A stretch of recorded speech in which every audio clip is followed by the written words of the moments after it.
dia siapa? Dia itu siapa? Investigasi apa?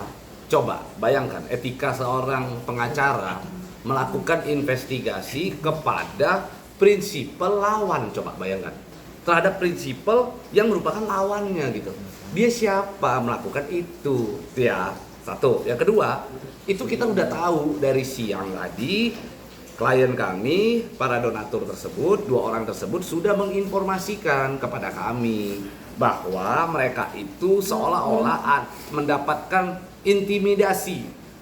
Oke, mereka diduga mendapatkan intimidasi secara verbal yang dilakukan oleh timnya FA. Dan itu merupakan sebuah perbuatan bejat, bengis, bajingan. Itulah dia. Nah, gue mau sampaikan begini aja, simple ya. Gue perhatikan tadi wawancara daripada FA yang menyebarkan data pribadi. Oke, maka kami akan melindungi dua donatur tersebut dan kami akan melakukan upaya hukum terhadap perbuatan FA yang secara terang-terangan telah menyebarkan data pribadi seseorang ke ruang publik. Oke, sekali lagi gue sampaikan, bahkan itu diakui. Dia bilang dia cek ke Dukcapil dan lain-lain. Tidak, itu bukan cek ke Dukcapil. Saya sudah lihat dan saya sudah cek itu. Itu bukan Dukcapil.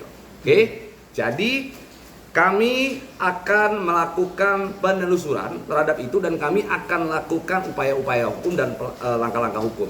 Ingat ya, seorang pengacara adalah penegak hukum. Dalam menegakkan hukum tidak berarti bisa sewenang-wenang melakukan pelanggaran hukum. Kami akan lakukan upaya-upaya hukum terhadap dugaan menyebarkan data pribadi seseorang di ruang publik, di muka umum. Kami akan melakukan upaya-upaya tersebut. Begitu. Nggak kaget sih, karena kan memang alamatnya tertuang di dalam surat kuasa. Dan surat kuasa tersebut kan sempat difoto.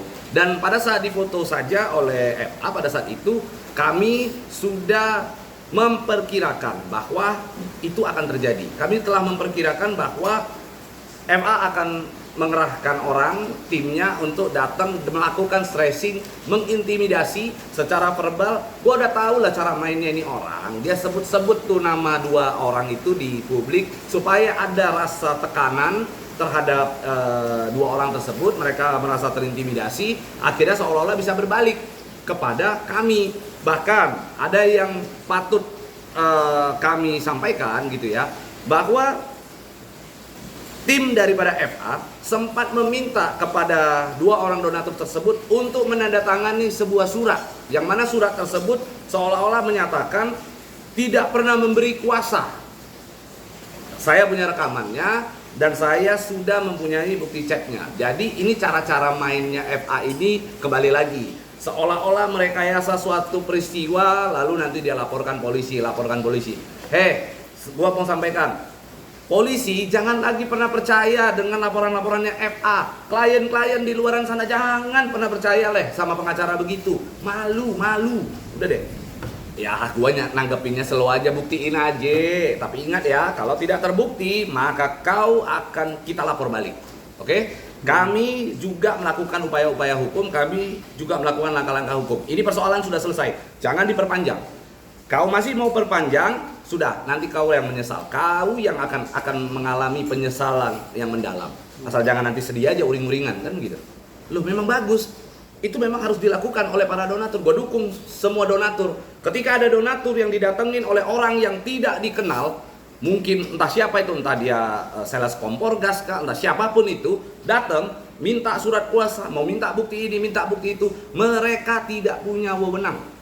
Mereka tidak punya wewenang dan mereka bukan siapa-siapa. Mereka itu tidak berhak untuk meminta data-data pribadi seseorang. Oke? Tidak berwenang. Jadi donatur harus melakukan hal yang serupa. Marah aja. Lu siapa? Minta-minta itu, gitu loh. Lu mau ngapain? Usir bila perlu, ambil itu sapu, kejar aja tuh, pergi kalian pergi gitu kan. Biar pada ini biar pada kapok tuh orang-orang. Jadi gue ingin sampaikan begini ya, bukan cuma terhadap dua orang ini. Ternyata ada beberapa donatur yang juga di-stressing, dibuat keadaan intimidasi itu dilakukan kepada sejumlah donatur juga. Dan kami secara resmi tadi di TikTok saya sudah sampaikan ke Pak Dodi, buka posko. pengaduan bagi para donatur yang merasa dirinya diintimidasi oleh pihak-pihak tertentu. Silakan mengadukan ke kami, kita lakukan upaya hukum, kita kejar mereka.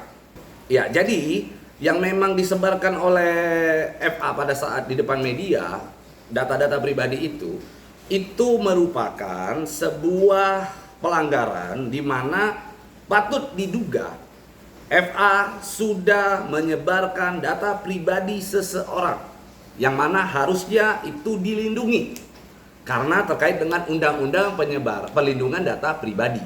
Oke? FA melakukan itu di depan publik secara sadar, di depan media, menyebutkan nama, menunjukkan alamat seseorang, membuat sebuah video, menunjukkan video jalan menuju rumah orang tersebut. Bahkan dia punya foto-foto dari keluarga donatur tersebut. Kami sudah mendapatkan informasinya dan kami akan proses ini.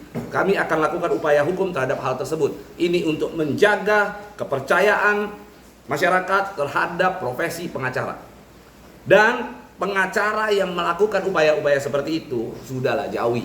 Kalian punya masalah, lebih baik jangan pakai pengacara daripada harus ketemu dengan pengacara seperti itu. Laporkan aja. Segera laporkan.